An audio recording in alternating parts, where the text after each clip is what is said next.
श्री स्वामी समर्थ. प्रत्येकाला वाटत असतं की त्यांचे घर धनधान्याने समृद्ध असावं. कोणत्याही प्रकारचे दुःख त्यांच्या घरावर असू नये. त्यांच्या आयुष्यात कधीच कोणतंही दुःख येऊ नये. परंतु नियती त्याच्या विरुद्ध सर्व करत असते. चांगली समृद्ध घरं सुद्धा भिकेला लागतात. अचानक गरिबीचं मोठं संकट येऊन त्यांच्या घरावर पडते. मग असं का घडतं? आपल्या आयुष्यात ज्या काही घटना घडत असतात त्या सर्व घटनांना जिम्मेदार आपण स्वतः असतो. आपणच आपल्या आयुष्यात कधी ना कधी केलेल्या छोट्या मोठ्या चुकांमुळेच आपल्याला हे सर्व दुःख भोगावे लागतात. आणि हे सर्व परिवारातील एखाद्या माणसामुळे घडत असतं. तो पिता असू शकतो, पुत्र असू शकतो किंवा एखादी स्त्री सुद्धा असू शकते. एका व्यक्तीच्या चूक पूर्ण परिवाराला भोगावी लागू शकते. तर मित्रांनो, या संबंधात मी तुम्हाला एक छोटीशी कथा सांगते. एका गावात एक राजाराम नावाचा व्यक्ती राहत असे. त्याला 4 मुलं होती. लग्न झालं होतं. राजारामाच्या 4 सुनांपैकी सर्वात छोटी सुनबाई होती ती शिकलेली होती. आधीच राजारामच्या घरची परिस्थिती हलाखीची होती. परंतु जशी छोटी सुनबाई घरी आली तशी त्यांच्या परिस्थितीत सुधारणा होऊ लागली. दिवस सगळी त्याच्यामध्ये प्रगती होऊ लागली. त्यांच्या घरात धान्याची वृद्धी होऊ लागली.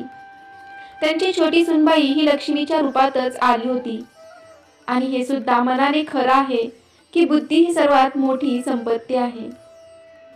माणूस त्याच्या बुद्धीच्या जोरावर धन्याधीश बनू शकतो आणि कुटुंबावर येणाऱ्या संकटापासून कुटुंबाचे रक्षणही करू शकतो.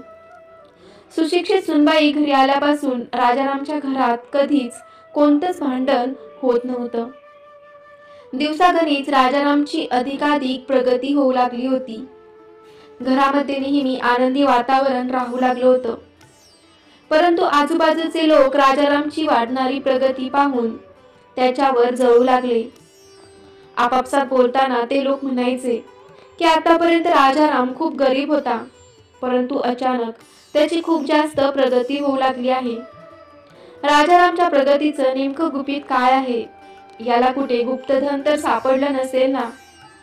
मित्रांनो, या जगातील लोकांचा हा एक प्रॉब्लेमच आहे की ते एखाद्या माणसाला चांगलं खाता पिता असलेलं पाहू शकत नाही. ते स्वतःच्या विकासासाठी एवढा डोक्याचा वापर करत नाहीत, जेवढा वापर ते एखाद्याची अधोगती करण्यासाठी करत असतात. लोकांना असे एखाद्याला खात पीत असलेलं का पाहता येत नाही माहीत नाही.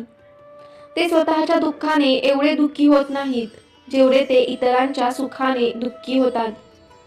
आजकालच्या माणसांची मनस्थिती ही जणू एखाद्या खेकड्यासारखीच झाली आहे, जे फक्त त्याच्या आजूबाजूंचे पाय खेचण्याचाच विचार करत असतात. राजारामच्या शेजाऱ्यांना त्याचे ऐश्वर्य पाहवत नाही. त्यांना फक्त याच गोष्टीची चिंता होती की आपल्या शेजारी राजाराम